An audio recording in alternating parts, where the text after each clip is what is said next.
So, ayan. Ang mga sintomas po kadalasan ay para kang naduduwal. So, medyo mild pa lang po yun. Para kang naduduwal. Para kang kung babae ka, para kang buntis. Tapos, nahihilo ka. So, ayan.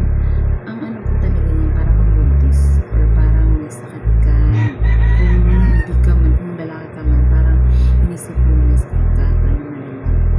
Tapos hinahapo ka, kunting galaw mo lang hinahapo ka. Tapos parang nakapagod ka. Tapos, hindi ka nakakatulog ng maayos sa gabi. Or kahit umaga. Maya ka nagigising. Tapos anong oras ka na nakakatulog. Ganyan. So, ilang hours lang din ang tulog mo. So, yan. Tapos yung dito sa likod mo, ito. Laging masakit. Laging masakit yan dito. Tapos,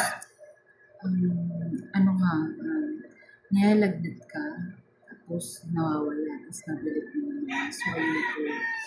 Tapos, hindi ka nakakatayo ng matagal, guys. So, hindi ka nakakatayo ng matagal kasi parang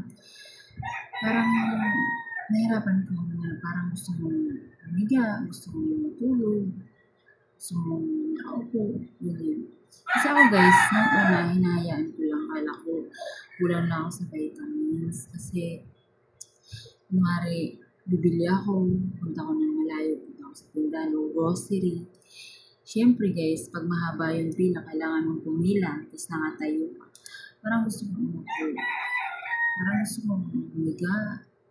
Gusto ko lagi nakahiga. Kaya, umuupo ako niyan guys, habang nakapila. Tapos sinasabi ng kasama ko, mabenta mo yung mga dyan, nakakaya ka na, parang ngayon. Yun guys. Mas alam niyo guys, nung kasagsagan ko nito, hindi ko pa nga alam guys. Naglalakad ako guys, para ako high. Para akong, parang akong lasing, na parang akong ewan. Kung naglalakad ako, parang akong nakalutang. Ganun guys. Ganun yung symptoms ng low gastric reflux.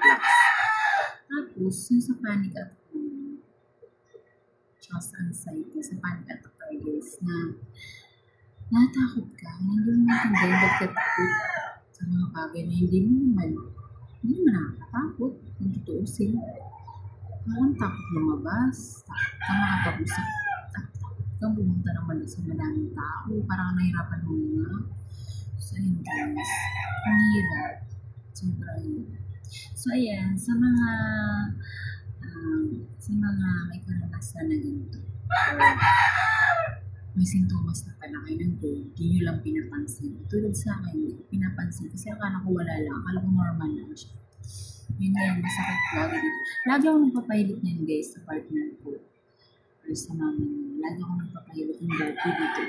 Yan, sabi ko dito, matigas yan. Sobrang sakit. Akala ko sa paglalaka ko lang guys. So, yun pala yun. Tapos nilalagnat ako. Yun. Nilalagnat ako, tapos masakit yung likod ko. Akala ko, wala lang po. So, yun na pala, nag-start na pala yun doon. Tapos, lalagnatan ako, tapos nawawala, tapos lalagnatan ulit. Yung ganun, babalik-balik na siya. So, yun nga yun guys. Tapos, parang matanda na parang ang dami kong naramdaman. Yun guys. Tandaan nyo yung sinasabi ng sintomas, baka meron na pala kayo yan para maging aware kayo guys. So, ayan lang guys, kung meron na kayong sintomas ng ganyan, iwas na sa mga bawal. Iwas na sa mga bawal guys. Kailangan nyo ng maligamgam, water, pagka umaga, bago kayo kumain ng kanin. So, maligamgam. Tapos, kung mahilig kayo sa kape, iwas mo. So, ayan guys, i-video ko rin guys kung ano yung mga bawal at saka pwedeng kainin natin guys. So totoo lang kasi guys, pabalik-balik ako sa hospital pero yung mga resita nila, medyo may pagka-first pa guys pero hindi man ako gumaling guys. So marami na rin akong marami na rin akong ka-GC guys na katulad sa akin na may GERD na hindi rin gumaling sa gamot sa medicine guys. So yan, ang nakapagpagaling sa atin guys, yung sarili nating disiplina talaga sa pagkain, sa isip, kailangan disiplinahin din natin yung isip natin guys. Paano? So, yung malalaman nyo guys sa next video. So, yung mga pagkain. Number one, mga pagkain. Stress. Kailangan iwasan mo yung stress. Oo, madali lang. Easy lang sabihin, pero kailangan mo lang. Sobrang hirap. Sobrang hirap gawin na stress. Paano? Diba? Paano? So, ayun guys. Paano nga ba? Paano nga ba umiwas sa stress? So, alam niyo guys, ano yung ginagawa ko? Nag-iisip ako ng mga masayang mga nangyayari sa buhay ko. Kaso, hindi mo talaga maiwasan ang hirap. Ang hirap din. Sobrang hirap. Pero, masanay ka din. Tapos, kung pumapasok talaga yung mga negative thing, nanonood po ako ng mga comedy movie. Ayoko ng baril.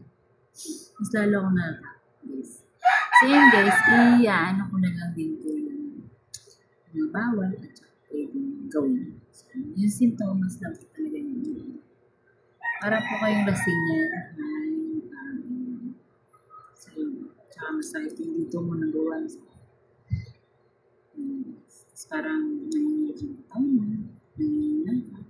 Sana pag hindi ka nakakain, nagutuman ka. So yun po guys, hanggang dito lang po yung vlog ko. Thank you so much for watching guys. Sana po mag-subscribe po kayo sa aking YouTube channel. At please click the bell button para like kayo updated sa aking mga video. So yun guys, hanggang dito na lang po. Kung mayroon po kayong gustong itanong, please comment po down below guys para masagot po natin yung mga katanungan nyo. Na alam ko naman na madami kayong katanungan about sa ganitong sakit. So, hindi huwag po kayong mahilig mag-comment at sasagutin ko po yun. Thank you so much for watching. Bye-bye.